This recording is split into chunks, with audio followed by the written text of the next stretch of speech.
क्या आप यकीन करेंगे कि ये डिलीशियस और हेल्दी लड्डू सिर्फ 4 चम्मच घी से बने हैं और इनको बनाने के लिए चीनी का इस्तेमाल नहीं किया गया है।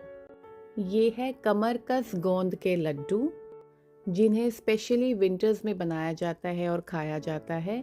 और जैसा कि नाम से पता चल रहा है कमरकस, तो जितनी भी न्यू मदर्स हैं उनके लिए बहुत हेल्दी और बेनिफिशियल हैं ये लड्डू। तो चलिए इनकी मैं रेसिपी आपके साथ शेयर करती हूँ विद ऑल इंग्रेडिएंट लिस्ट। मैं सारे इंग्रेडिएंट की लिस्ट आपको डिस्क्रिप्शन बॉक्स में भी डाल दूँगी। तो इस रेसिपी को स्टार्ट करते हैं।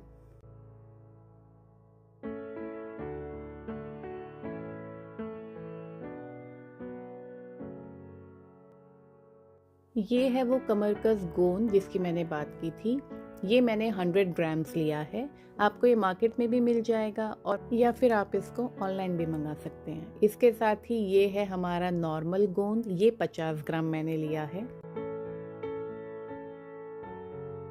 ये है मोटा वाला बेसन जो मैं 1 केजी ले रही हूँ। 1 किलो मोटा बेसन यहाँ मैंने लिया है। ये कुछ बादाम है और कुछ काजू हैं, ये आप अपने हिसाब से ले सकते हैं। वैसे मैंने ये 100 ग्राम्स बादाम लिए हैं और 20-30 ग्राम्स काजू हैं। ये है फूल मखाना जो 200 ग्राम है। ये है वाइट तिल, 100 ग्राम वाइट तिल है और 50 ग्राम ये नारियल का बुरादा है। अगर आपके पास फ्रेश कोकोनट है तो आप वो भी ग्रेट करके डाल सकते हैं। ये है खजूर मेरे पास जो कि 800 ग्राम है। अब रेसिपी को शुरू करते हैं। कढ़ाई में मैंने 1 चम्मच घी डाला है, देसी घी। इसके अंदर सबसे पहले मुझे कमरकस गोंद को भूनना है।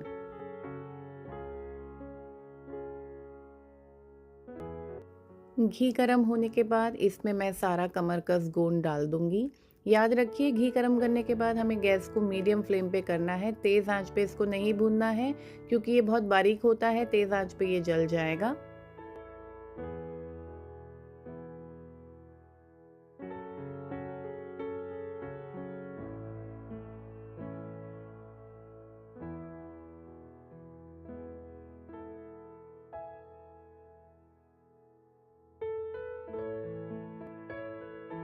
इसे लगातार चलाते हुए हमें भूनना है। 10 मिनट तक मैंने इसको भूना। 10 मिनट भूनने के बाद ये कुछ ऐसा दानेदार हो जाएगा।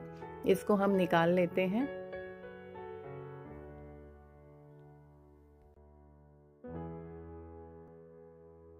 इसी पैन में अब मैं 1 चम्मच से थोड़ा कम घी और डालूंगी। इसमें मैं अपने गोंद को भी भूनूंगी।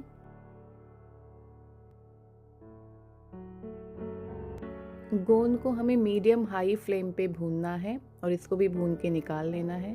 तकरीबन 5 से 6 मिनट लगे थे मुझे गोंद को भी भूनने में।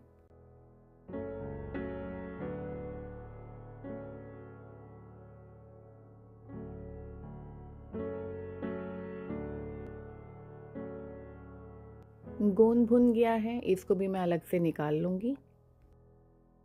मैंने लड्डू को बनाने के लिए बहुत कम घी का यूज़ किया है, पर आप अगर नई माँ हैं और अगर आप बच्चों के लिए बना रहे हैं तो इसमें आप अच्छा खासा घी अपने हिसाब से डाल सकते हैं। फिर 1 चम्मच मैंने इसमें घी डाला है। इसमें अब मैं मखानों को भूनूंगी। मखानों को भी हमें मीडियम फ्लेम में भूनना है।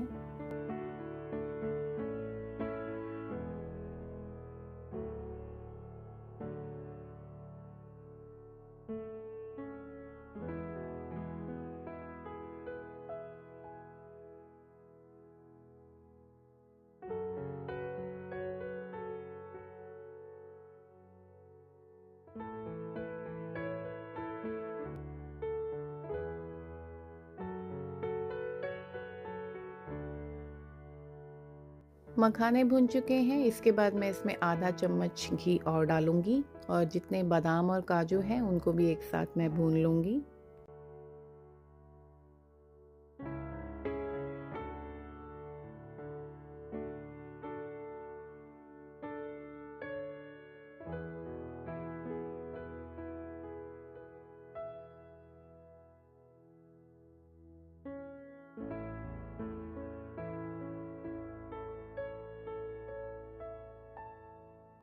काजू बादाम को भी हमें मीडियम हाई फ्लेम पे लगातार चलाते हुए भूनना है।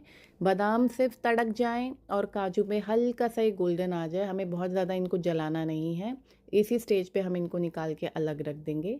अब मैं कोई घी नहीं डालूंगी, जो तिल हैं उनको मैं सूखा ही भूनूंगी, क्योंकि तिल के अंदर और नारियल के अंदर अपना खुद का भी काफ़ी ऑयल होता है, वो उसी में भुन जाएंगे। ये देखिए कोई घी नहीं डाला है मैंने, तिल पहले इसमें डाल दिए हैं। पहले तिल को हमें हल्का सा कलर चेंज होने तक, इनको जलाना नहीं है, हल्का सा कलर चेंज होने तक इनको भूनना है। तिल को भूनने के बाद मैं गैस को कर दूंगी बंद, और उसी गरम कढ़ाई में ही बंद गैस में मैं डाल दूंगी नारियल का बुरादा, और नारियल के बुरादे को उसी गैस बंद में ही हमको थोड़ा सा चला लेना है तिल के साथ।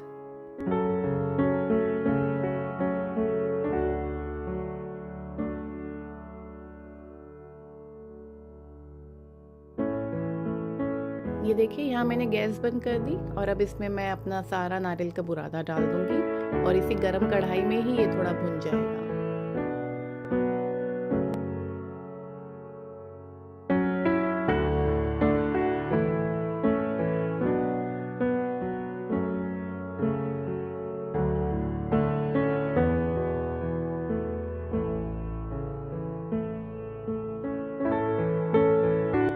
तिल और नारियल का बुरादा भुन गया है, इसको अब मैं निकाल लेती हूँ। अब मैं गैस को ऑन करूँगी। गैस ऑन करके बिना घी डाले जितना भी बेसन है मेरे पास ये मोटा वाला, इसे मैं मीडियम फ्लेम पे भूनूंगी।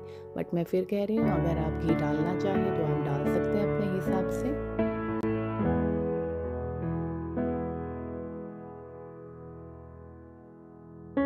यहाँ पे मैंने बेसन यूज़ किया है। अगर आप आटा यूज़ करना चाहते हैं या फिर आटा और बेसन आधा आधा यूज़ करना चाहते हैं तो आप ऐसा भी कर सकते हैं। बाकी घी अगर आप नई माँ जच्चा के लिए बना रहे हैं तो अच्छा खासा घी इसमें यूज़ कीजिए। बच्चों के लिए बना रहे हैं तो भी घी अच्छा खासा यूज़ कीजिए।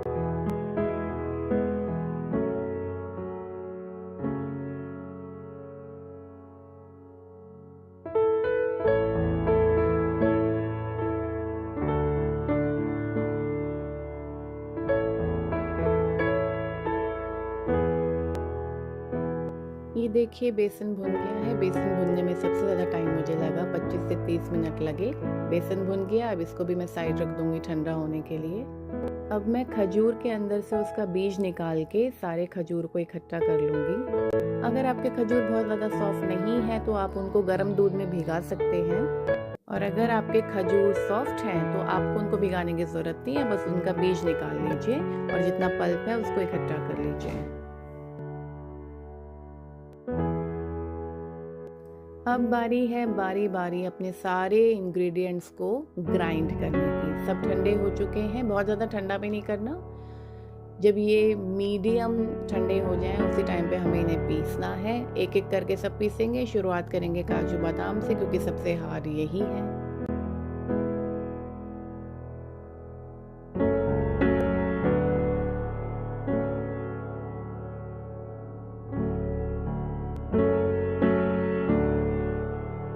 काजू बादाम पिस गए हैं। एक बर्तन ले लेंगे बड़ा वाला, उसमें सबको इकट्ठा करते रहेंगे पाउडर को। अब है मखानों की बारी, मखाने हम पीस लेंगे।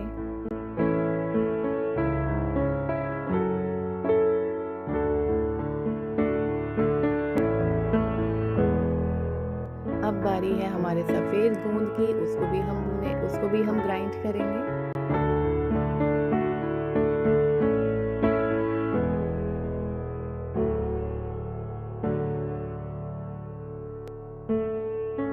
इसके बाद हम अपना कमरकस गोंद इसमें डालेंगे, इसको हम ग्राइंड करेंगे।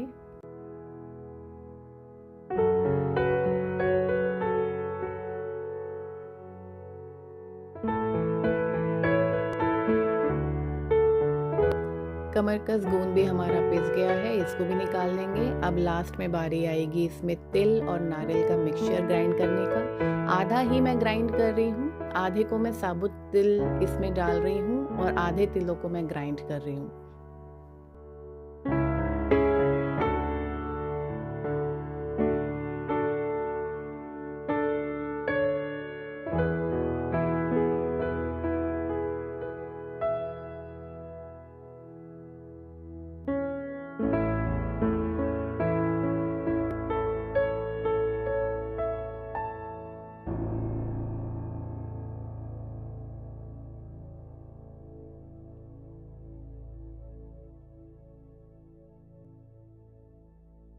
अब बारी है खजूर को ग्राइंड करने की। ये मेरे पास ऑलरेडी सॉफ्ट खजूर हैं, तो इनमें थोड़ा थोड़ा दूध डाल के मैं इनको ग्राइंड करूँगी फाइन। ये देखिए, थोड़ा थोड़ा दूध डालना, एक साथ सारा दूध नहीं डालना, और इसको अच्छे से हमने फाइन पेस्ट बना लेना है। पर अगर आपने ऑलरेडी गर्म दूध में अपने खजूर को भिगाया हुआ है तो आपको दूध डाल के ग्राइंड करने की इसको ज़रूरत नहीं है। आप उसी दूध वाले खजूर को इसमें डाल दीजिए और उसको फाइन पेस्ट बना लीजिए। याद रखिए, इसमें दूध की क्वांटिटी बहुत ज़्यादा नहीं होनी चाहिए, सिर्फ इतना दूध डालना है कि हमारे खजूर का एक पेस्ट बन जाए। देखिए, ऐसा पेस्ट हमें खजूर का चाहिए। ये भी हम इस मिक्सचर में डाल देंगे।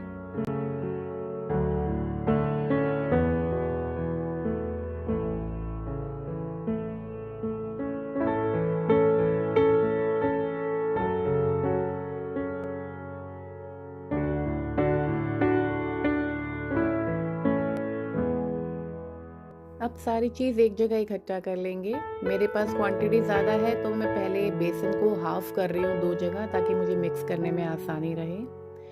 मैंने 2 जगह आधा आधा बेसन कर लिया है। अब ये जो मेरा मिक्सचर है सारे इंग्रेडिएंट्स का, इसको सबसे पहले मैं मिक्स करूँगी।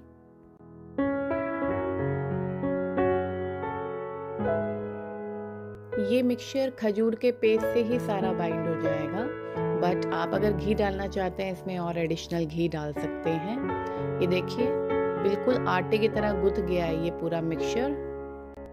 अब इस मिक्सचर को भी मैं 2 पार्ट में डिवाइड करूँगी। ये देखिए, ऑलरेडी ये बंधने लग गया है मिक्सचर। अभी इसमें बेसन नहीं डाला है, ये खुद से बनने लग गया है। अब इस मिक्सचर को मैं 2 पार्ट में डिवाइड करूँगी और बेसन के साथ मिक्स करूँगी।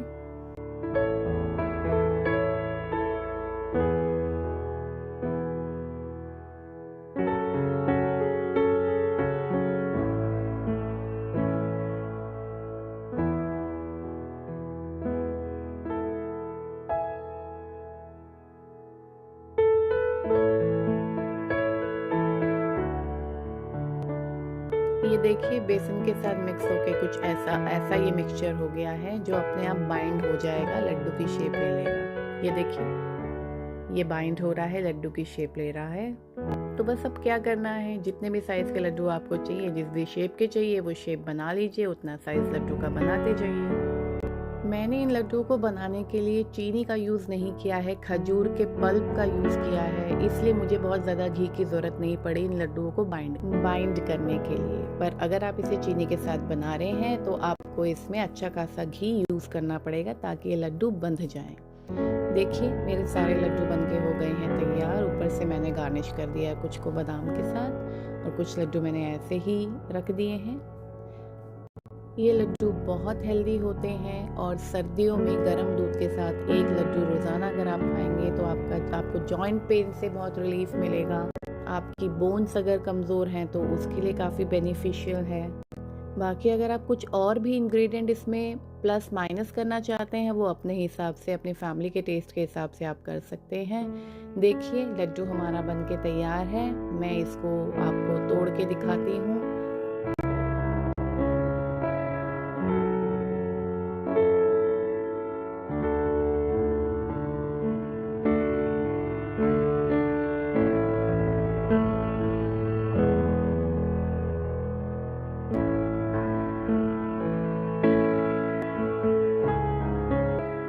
देखिए कितना सॉफ्ट बना है, ये बड़ी आसानी से ये टूट गया है और मुंह में घुल जाता है। इस रेसिपी को ज़रूर बनाइएगा और अपनी फैमिली में सबको खिलाइएगा।